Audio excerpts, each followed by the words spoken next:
역대하 14장.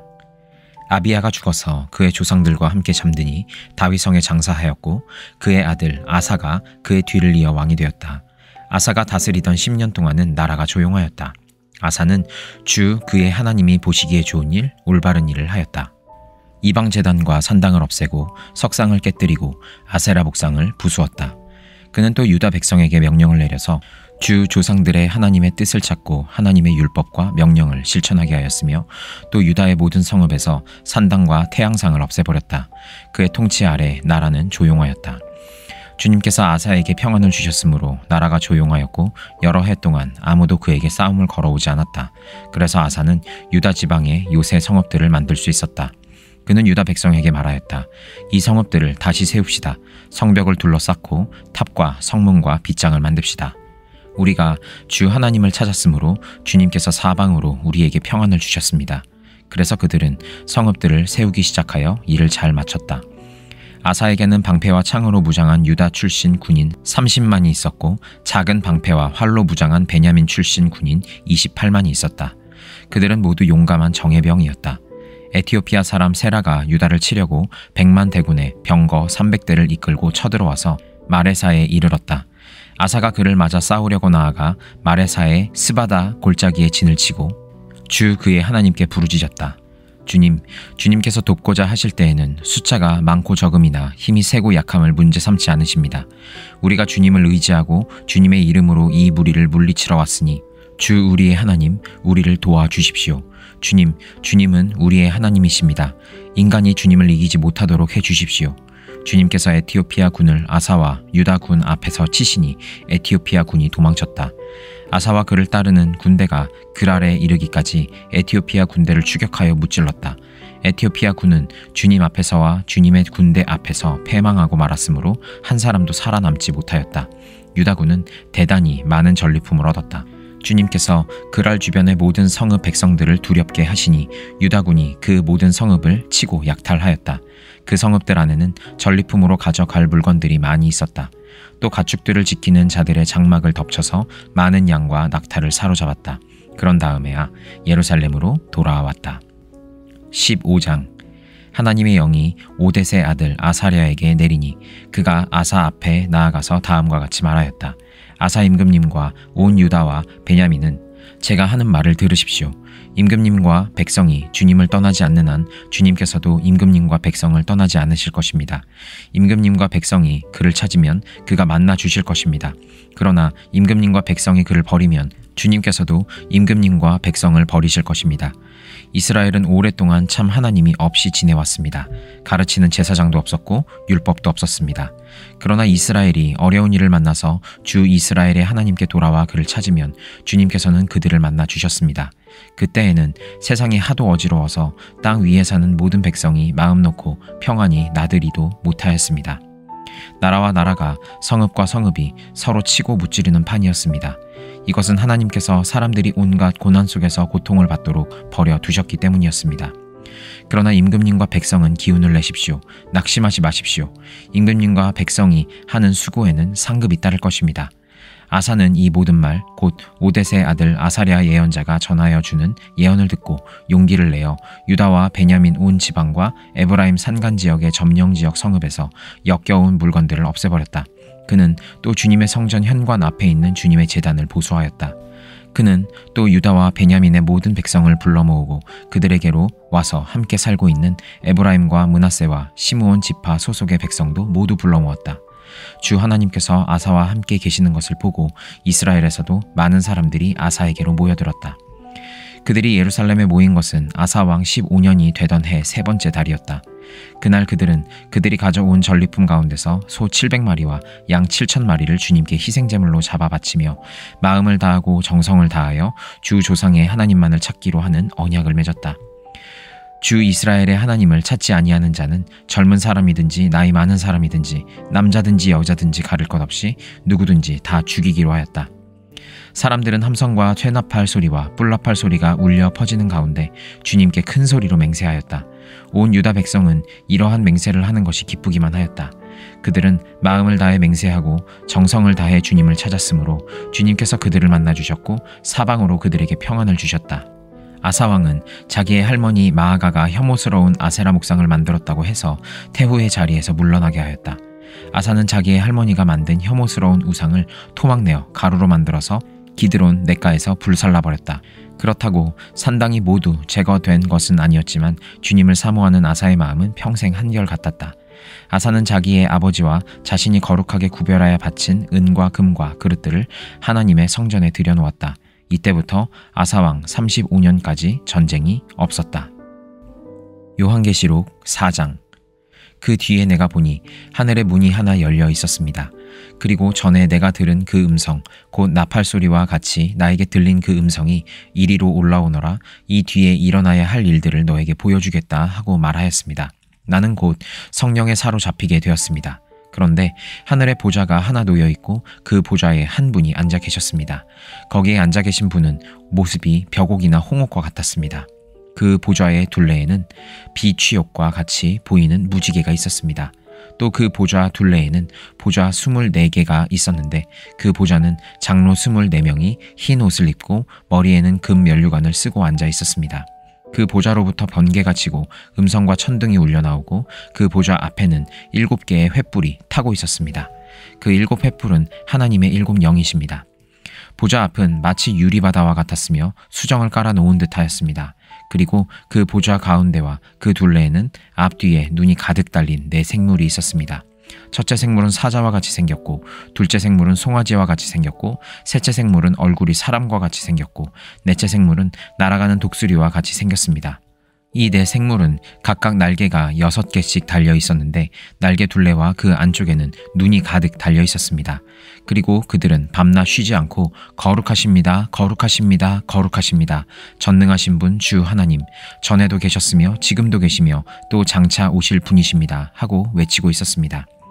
영원 무궁하도록 살아계셔서 그 보좌에 앉아 계신 분께 그 생물들이 영광과 존귀와 감사를 드리고 있을 때에 24 장로는 그 보좌에 앉아 계신 분 앞에 엎드려서 영원 무궁하도록 살아계신 분께 경배드리고 자기들의 면류관을 벗어서 보좌 앞에 내놓으면서 우리의 주님이신 하나님, 주님은 영광과 존귀와 권능을 받으시기에 합당하신 분이십니다.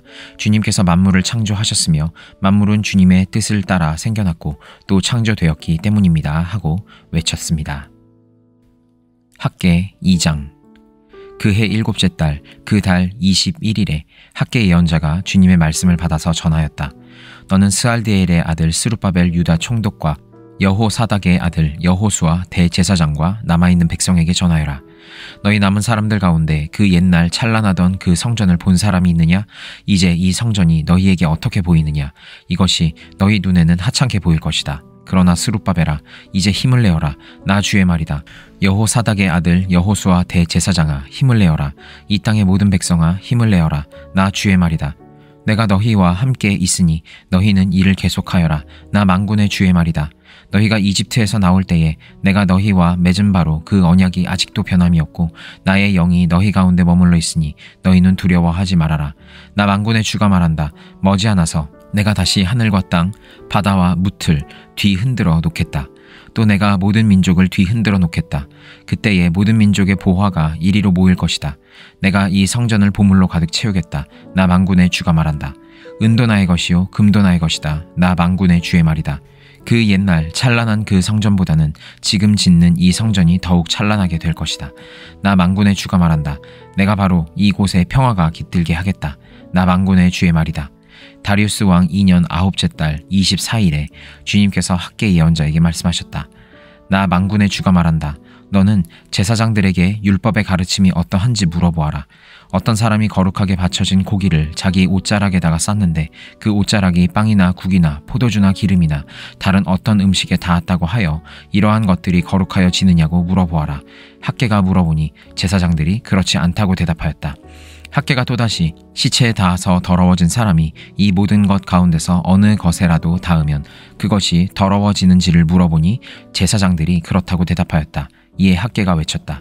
이 백성은 정말 더러워졌다. 이 민족은 내 앞에서 정말 그렇다. 나 주의 말이다. 그들이 손으로 하는 모든 일이 그렇고 그들이 제단에 바치는 것도 모두 더러워졌다. 그러므로 이제 너희는 오늘에 이르기까지 최근에 일어난 일들을 돌이켜보아라. 주의 성전을 아직 짓지 않았을 때에 너희 형편이 어떠하였느냐? 20섬이 나는 밭에서는 겨우 10섬밖에 못 거두었고 50동이가 나는 포도주 틀에서는 겨우 20동이밖에 얻지 못하였다. 내가 너희를 깐부기 병과 녹병으로 쳤다. 너희 손으로 가꾼 모든 농작물을 우박으로 쳤다. 그런데도 너희 가운데서 나에게로 돌아온 사람은 아무도 없다. 나 주의 말이다. 너희는 부디 오늘 9째 달 24일로부터 주의 성전 기초를 놓던 날까지 지나온 날들을 마음속으로 곰곰이 돌이켜보아라. 곳간에 씨앗이 아직도 남아있느냐?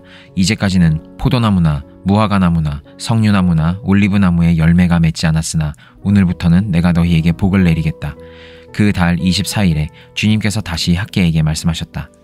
너는 스룹바벨 유다 총독에게 이렇게 전하여라. 내가 하늘과 땅을 뒤흔들겠다. 왕국들의 왕좌를 뒤집어 엎겠다. 각 민족이 세운 왕국들의 권세를 내가 깨뜨리겠다. 병거들과 거기에 탄 자들을 내가 뒤집어 엎겠다. 말들과 말을 탄 자들은 저희끼리 칼부림하다가 쓰러질 것이다. 나 만군의 주의 말이다. 스알데엘의 아들 나의 종 스룹바벨아, 그 날이 오면 내가 너를 높이 세우겠다. 나 주의 말이다. 너를 이미 뽑아 세웠으니 내가 너를 내 옥새로 삼겠다. 나 만군의 주의 말이다. 요한복음 3장. 바리새파 사람 가운데 니고데모라는 사람이 있었다. 그는 유대 사람의 한 지도자였다. 이 사람이 밤에 예수께 와서 말하였다. 랍비님, 우리는 선생님이 하나님께로부터 오신 분임을 압니다. 하나님께서 함께 하지 않으시면 선생님께서 행하시는 그런 표징들을 아무도 행할 수 없습니다. 예수께서 그에게 말씀하셨다. 내가 진정으로 너에게 말한다. 누구든지 다시 나지 않으면 하나님 나라를 볼 수 없다. 니고데모가 예수께 말하였다. 사람이 늙었는데 그가 어떻게 태어날 수 있겠습니까? 어머니 뱃속에 다시 들어갔다가 태어날 수야 없지 않습니까? 예수께서 대답하셨다.